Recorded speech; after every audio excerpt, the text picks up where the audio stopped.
Et bonjour à tous, il y a du vent. Et pour cause, on est à côté de l'océan, j'allais dire la mer, mais non, c'est l'océan Atlantique cette fois-ci. Derrière, là c'est un pub, on est allé boire une pinte hier de Guinness, évidemment, nous sommes en Irlande. Donc là on va se préparer, on va visiter un petit château, faire tout ce qu'il faut en termes de gestion des eaux du camping-car, et puis améliorer sa vue quand même.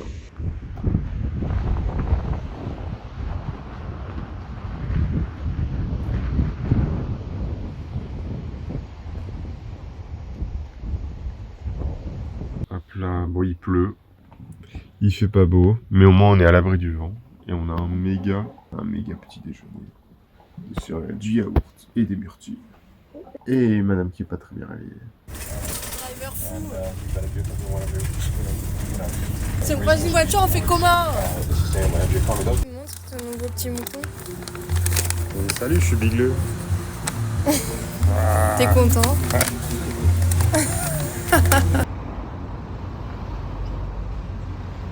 Et bienvenue à Limerick. Limerick, fondée par les Vikings vers 922 sur une île de Shannon, le fleuve qui passe à côté, est l'une des plus anciennes villes d'Irlande. Et dès le Moyen-Âge, elle devient un carrefour stratégique et commercial prospérant grâce au commerce du vin avec la France et l'Espagne notamment. Le château du Roi Jean, véritable symbole de la ville, est construit de 1200 à 1210 sur la King's Island pour asseoir le contrôle anglais sur la région. Non loin de là, la cathédrale Sainte-Marie est le plus ancien édifice religieux de Limerick, encore en usage, achevé en 1194. Elle a survécu à toutes les invasions et sert régulièrement de forteresse lors des sièges. Selon la légende, la porte ouest serait construite à partir d'une porte du palais du roi viking. Limerick se distingue aussi par sa division historique. Les Anglo-Normands s'installent à Englishtown, sur l'île, au nord, tandis que les Irlandais forment Irishtown, sur la rive sud du fleuve, séparés par le petit pont Thomond, un point névralgique en cas d'attaque. On va voir la suite. Oui. Et petite anecdote pour terminer, Limerick compte plus de 400 châteaux sur son territoire, un record en Irlande. Et bonjour à tous. On vient de se lever. Vous l'entendez sûrement, ma foi, un peu trop grave. Du coup, là, on s'est levé assez tôt, c'est 6h du mat. Et l'objectif, c'est de partir pour l'ouverture des falaises de Moher, je crois. Celles qui ont été utilisées pour le film de Harry Potter. Donc, on mange et puis go. Mais avant ça, le petit moment remplissage du bidon. Et on va passer à la caisse. Et nous voici partis avec le camping-car derrière et puis tous les copains qui sont mis sur les côtés. Direction les falaises, on est sur le parking. Ce qui est cool, c'est que ce parking gratuit, une fois qu'on a pris le ticket, et en ligne, on a des réductions, donc tout est bien, qui commence bien. Par-delà les embruns et les légendes, les falaises de Moher révèlent une histoire géologique parmi les plus anciennes d'Irlande. Il y a 320 à 350 millions d'années, la région se trouvait près de l'équateur. Immenses rivières, sédiments, mouvements tectoniques se passaient à lentement bâtir ces murailles vertigineuses, hautes de 214 mètres, que sculpte sans relâche la mer. Véritable archive à ciel ouvert, chaque strate recèle des fossiles, dont une éponge géante de 50 cm, le plus grand spécimen jamais trouvé au monde. Rien que ça. On y a aussi retrouvé des galeries de vers fossilisés, souvenirs d'une vie marine disparue. Mais les Moher, c'est aussi une terre d'anecdotes et de mystères. Côté sud, la redoutée Hag's Head doit son nom à une sorcière pétrifiée par un chagrin d'amour, selon la légende locale.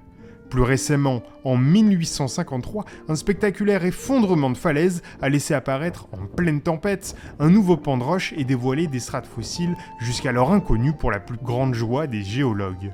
Le nom Moher vient d'un fort gaélique rasé en 1808 pour bâtir une tour de guet contre Napoléon Ier. On a même le droit à un arc-en-ciel. Mais il existe aussi une curieuse tradition. Au XIXe siècle, les habitants croyaient que jeter des boutons dans l'Atlantique depuis la falaise portait bonheur. Dans la culture populaire, les falaises ont accueilli Harry et Dumbledore dans Harry Potter et le Prince de Sang Mêlé pour la scène mythique de la grotte de l'Horcrux. Les Cliffs of Insanity de la Princess Bride y ont aussi été tournés. En 1977, une équipe de tournage s'est retrouvée bloquée 3 jours. Le vent était si puissant qu'il était impossible de tenir les caméras. Et maintenant, on doit aller tout au fond, là où il y a la petite tour.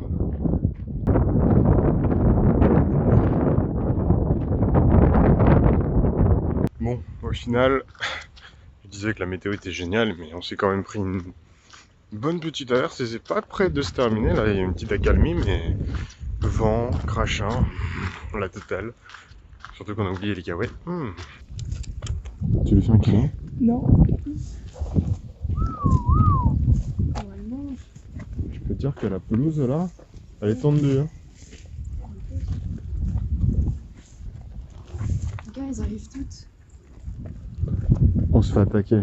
C'est trop bien. On va changer les mange-morts. Elles arrivent toutes. C'est le gang. Voilà. Qu'est-ce que t'as tenté? L'O'Brien's Tower, emblème du site, a été construite en 1835 par Sir Cornelius O'Brien, persuadé que le tourisme allait élever le moral des locaux. C'est aujourd'hui la meilleure vue de la baie de Galway. Un point parfait pour repérer des colonies de maquereaux moines, l'un des oiseaux les plus emblématiques de la région. C'est bon, on a rejoint la civilisation. Oui. Peut-être un petit peu trop d'ailleurs. Il y a 17 bus de toi. 17, on est arrivé, on était tout seul. On était tout là-bas. Avec la petite tour, on a fait tout ça sous la pluie. Et on revient avec le soleil ici. Et on arrive devant la tour. Pour la petite anecdote, t'avais un mec là, dans les années 1800. Il faisait ses soirées, dedans il invitait des gens de la ville pour admirer la vue.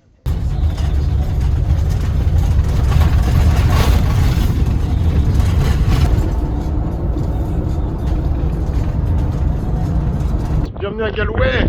On n'est plus sur, les falaises. On a fait une sieste, on a mangé. Là il est 15-16 heures.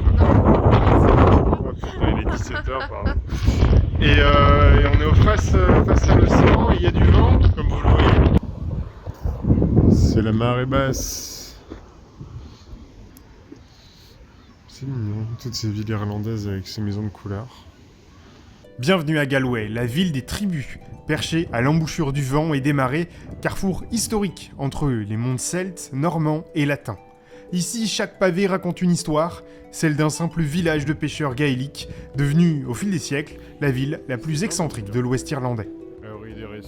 Au XIIe siècle, sur la berge du Cladag, le roi du Contach fait bâtir un fort, puis viennent les Anglo-Normands, qui élèvent des murailles et laissent la ville entre les mains de 14 grandes familles marchandes, les fameuses tribus de Galway. Ces clans font rayonner Galway du Portugal à la France, jusqu'à donner son nom à la Spanish Ark, l'ancienne porte maritime d'où transitaient les tonneaux de vin et de rumeurs. Anecdote, au XVIe siècle, on dit qu'un galion espagnol, pris dans la tempête, a trouvé refuge ici. Leurs descendants auraient même laissé quelques recettes de paella dans les vieux carnets de cuisine irlandais. Galway a le sens de l'indépendance. Une inscription de la vieille porte ouest suppliait autrefois Dieu de protéger la ville contre les féroces Olfaradeti, seigneurs celtes tenus à l'écart des murailles. Voilà pourquoi encore aujourd'hui, les tribus de Galway sont évoquées dans tous les festivals et sur les enseignes du centre-ville. Autre fun fact, typiquement local, la bague Cladag, symbole universel d'amour et d'amitié, a ses règles d'usage. Portée à la main droite, cœur tourné vers le monde, elle signifie que vous êtes célibataire. Vers soi, votre cœur est pris. Galway ne manque pas d'humour, et la vieille prison au cœur de la ville a été transformée en un hôtel de luxe. Une soirée derrière les barreaux version VIP. Et puis chaque 25 juillet, la ville célèbre la Macnas Parade. Un carnaval délirant où géants, monstres de papier mâché et danseurs envahissent les rues dans une explosion de couleurs et de musique. On raconte même que James Joyce, de passage à Galway, y aurait trouvé l'inspiration pour l'un des personnages féminins les plus célèbres de la littérature anglophone, Molly Bloom. Enfin, si vous tendez bien l'oreille dans les pubs, il paraît que certains musiciens locaux improvisent des chansons sur les clients de passage, faisant de chaque visite un moment unique et parfois croustillant. À Galway, chaque détour est une surprise. Ville d'artistes et de bohèmes, elle explose chaque été lors de festivals qui rassemblent musiciens, poètes, chevaux rapides et rêveurs invétérés. Dans ces ruelles piétonnes, la musique se mêle au vent de l'Atlantique. Et on comprend vite pourquoi, quand le voyageur repart d'ici avec le sourire et l'envie de revenir. Galway, c'est un concentré d'Irlande, farouchement libre, joyeusement cosmopolite et résolument inoubliable.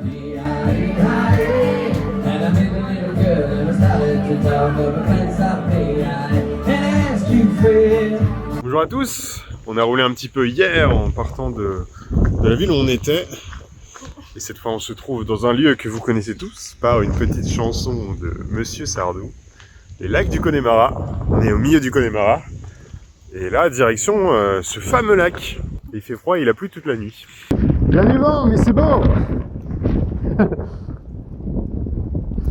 Et au moins, il pleut plus, quoi. Parce qu'on avait peur d'être sous la pluie pendant toute la journée.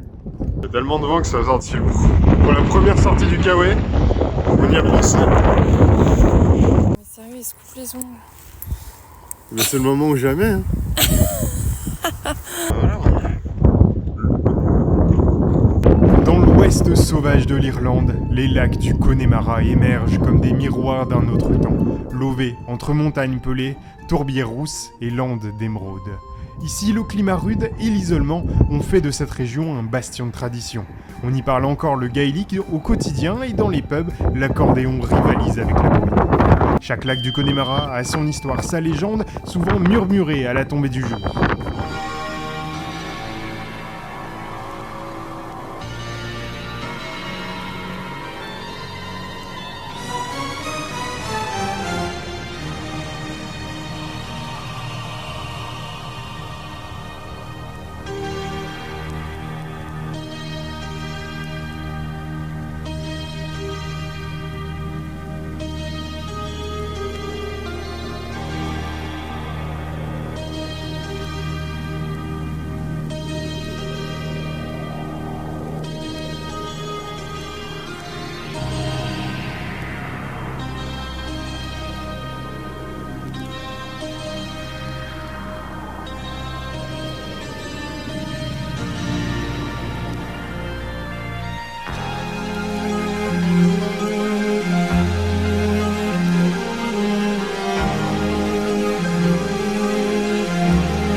On est parti pour une rando. On va tout en haut. De quoi? Sans eau. Sans eau, parce qu'on l'a oublié. On a lancé le chrono et puis let's go, direction le Diamond Hill. Et on fait la rouge. Parce qu'on est des bonhommes. C'est vraiment une pointe au milieu de nulle part. Les noms des différents lacs du Connemara viennent de la tribu ancestrale des Conmicain Mara, littéralement les descendants de la Conmac de la mer, qui étaient les anciens seigneurs du littoral au XIe siècle. Les lacs, tantôt vastes comme des mers intérieures, tantôt modestes comme des marais, mêlent eau douce et salée. Il n'est pas rare d'y trouver des algues entre deux truites. On est quasi. Le chemin est super bien aménagé. Sauf Marion qui a mis son pied dans la gadoue, parce qu'elle ne regardait pas. Petite dédicace. Une tendance bicolore, noir et blanc. Elle est deg. Ici, la récolte de la tourbe est encore un rite vivant, et c'est elle qui parfume le whisky local avec sa saveur fumée. La gastronomie honore le saumon et le maquereau fumé, tandis qu'au-dessus de l'eau, les nuages sculptent un spectacle en perpétuel mouvement. Les lacs du Connemara ont inspiré des générations d'artistes, de peintres, et même Michel Sardou, dont on a entendu l'instrumental juste avant. Sa célèbre chanson de 1980 n'a pas seulement immortalisé des paysages, elle a fait bondir le tourisme dans la région et a été adoptée localement comme un hymne non officiel chanté à tous les mariages irlandais. Moi, bah c'est midi, hein. Et en plus, on est devant une sacrée vue. T'es pas coiffé. Oui, j'avoue. C'est agréable. Avec Big le Chip. Big le Chip parce qu'il est bigleux. Vous avez compris, donc on l'appelle Big. C'est beau, hein? Avec des grandes vagues, je pense. Ah, miam, miam, miam, miam. Allez, go. Ça va, pas de galère avec le vent? Pas du tout. Le Don Patrick Head. C'est vraiment super agréable de marcher sur cette herbe, sur ce chemin. C'est étonné.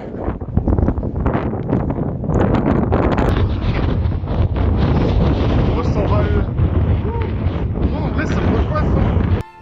Sur la côte nord du comté de Mayo, Don Patrick Head surgit comme une sentinelle face à l'Atlantique, théâtre de légendes et de paysages spectaculaires. Ici, au sommet des falaises battues par les vents, l'histoire se mêle aux mythes, notamment à travers l'affrontement entre Saint Patrick, patron de l'Irlande, et Crom Dumb, puissant chef païen qui refusa la conversion au christianisme. Selon la tradition, Crom Dumb tenta de précipiter Patrick dans un feu éternel, mais le saint, impassible, traça une croix sur une pierre et la jeta dans les flammes, provoquant l'effondrement du feu dans la mer et l'apparition du fameux Polhassie Tyne, le trou du feu ancien, un blowhole impressionnant, visible à ce jour. Et la légende va plus loin. Crom Dumb, retranché dans sa forteresse au sommet des falaises, vit son bastion séparé de la terre ferme grâce au bâton de Saint Patrick, qui frappa le sol d'un coup sec. Et ainsi naquit le spectaculaire Stack de Dounbrist, une aiguille rocheuse haute de 50 mètres, isolée au large, où Crom Dumb aurait été condamné à être dévoré par les Midges, ces redoutables moucherons locaux. Ce site regorge d'autres traces du passé. Tumulus de l'âge du bronze, ancien fort, puis sacré dédié à Sainte Brigitte, et la petite église de Saint Patrick, construite selon la légende par le saint lui-même, et qui accueille aujourd'hui une statue stylisée. C'est une plante en elle-même, en fait. Les racines et tout. Et d'ailleurs, petite anecdote, la Holmes Headstone, une pierre oblongue, serait celle où Patrick a ferré son âne lors de sa première venue. Un rituel de pénitence est même associé à ce geste. Beware Dangerous Cliffs. Plus proche de nous, Don Patrick Head a aussi servi de poste d'observation durant la Seconde Guerre mondiale. La vieille Lookout Post porte encore le numéro 64 gravé dans la pierre, rappel des jours où l'on surveillait l'Atlantique à la recherche de sous-marins ennemis. Entre falaises, légendes celtiques, phénomènes géologiques et archives vivantes de l'histoire irlandaise, Don Patrick Head incarne l'énergie brute de l'île et la mémoire de ses saints, rois et esprits anciens.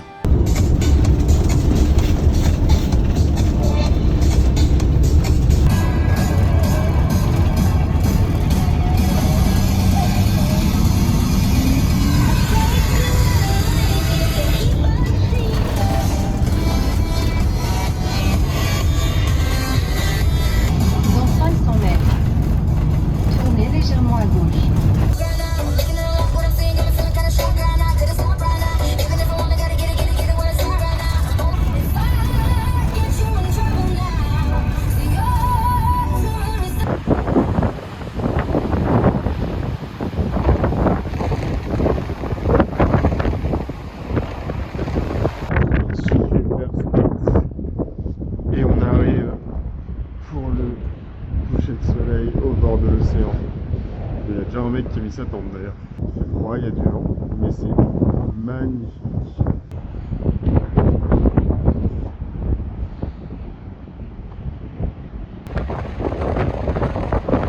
Ah, c'est beau.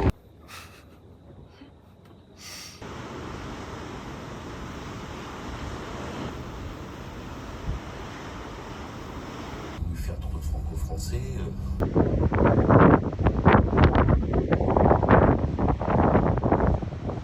Et ça y est, on a changé de pays, en tout cas changé de nom du pays, puisque c'est l'Irlande du Nord, changé de le Royaume-Uni, l'Union Jack, et ils m'ont dit maintenant et non plus ce drapeau, c'était quoi, orange, blanc, vert. Dans l'inverse.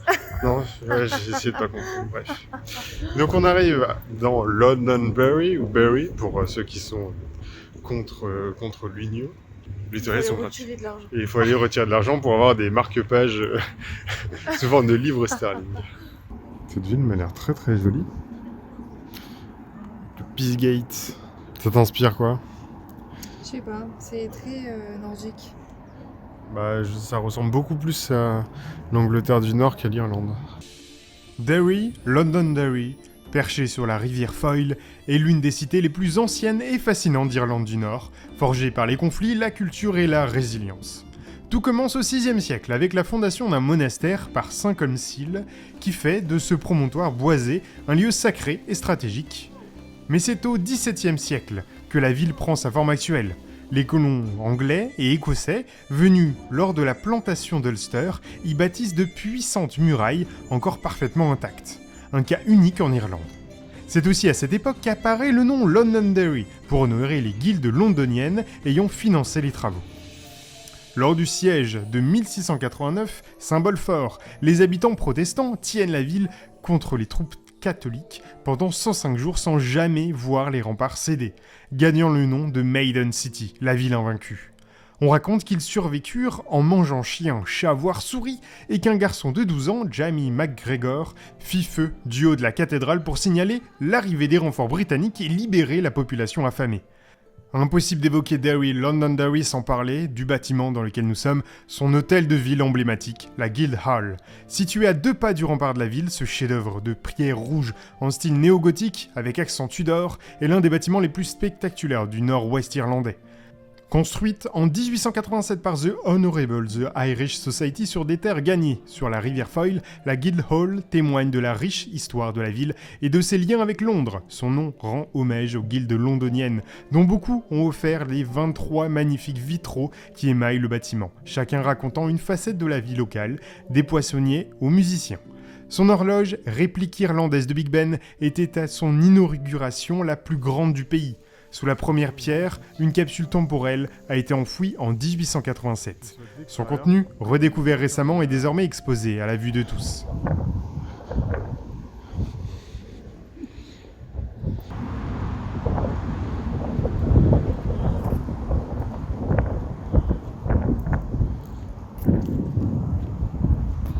Et on en trouve quand même des drapeaux comme ça. Là, on est dans la basse ville, avec là-haut la haute ville, et puis la muraille qui de Londonderry, de Barry. Moi, c'est Derry. Derry. Derry. Bon, quand on aura ce camping-car, c'est que vraiment, on a envie d'aller loin. Tu restes 6 mois là. Il est big. Le Bloody Sunday, ou Dimanche sanglant, est une date gravée au fer rouge dans la mémoire de Derry Londonderry. Le 30 janvier 1972, une marche pacifique de 10 000 à 15 000 manifestants, organisée par l'Association des droits civiques d'Irlande du Nord, défile dans les quartiers catholiques de la ville pour protester contre l'internement sans procès pratiqué par l'armée britannique. La marche, censée se terminer devant la Guildhall, est bloquée par des barricades de l'armée. La foule est alors redirigée vers Free Derry Corner, mais la tension monte. Certains manifestants, jeunes pour la plupart, lancent des pierres sur les soldats qui répondent d'abord avec du gaz lacrymogène, ballons caoutchouc et canons à eau. Puis tout a basculé. L'unité de parachutistes du 1er bataillon de l'armée britannique, déjà tristement célèbre, ouvre le feu à balles réelles. Bilan, 13 manifestants non armés tués sur le coup. Un 14e mourra de ses blessures quelques mois plus tard. Beaucoup sont abattus en fuyant ou en portant un secours aux blessés. 2 sont même renversés par des véhicules militaires. Tous sont catholiques. Le choc est immense. L'événement marque un tournant décisif dans l'histoire des troubles en Irlande du Nord. La colère radicalise la jeunesse, dope le recrutement de l'IRA et fait connaître la cause irlandaise dans le monde entier. Les enquêtes officielles, longtemps accusées de partialité, whitewash, seront finalement corrigées par le rapport Saville en 2010 qui innocente toutes les victimes. Aujourd'hui, un mémorial que l'on a vu et de grandes fresques murales au Bogside perpétuent la mémoire des victimes. Le Bloody Sunday Carnival, chaque année, rassemble la ville dans un hommage poignant, rappelant que derrière ces murs, les cicatrices de l'histoire restent vives et que la résilience des habitants de Derry Londonderry ne faiblit pas.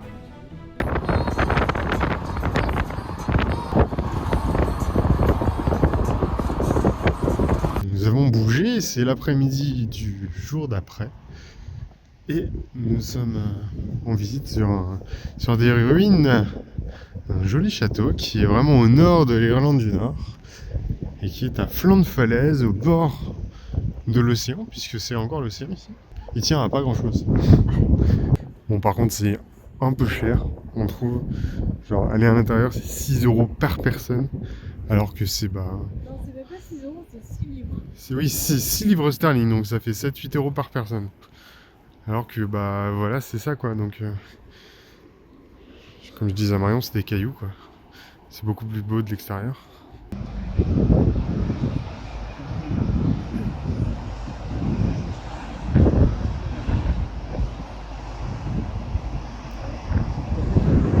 Et là-bas, c'est l'Écosse.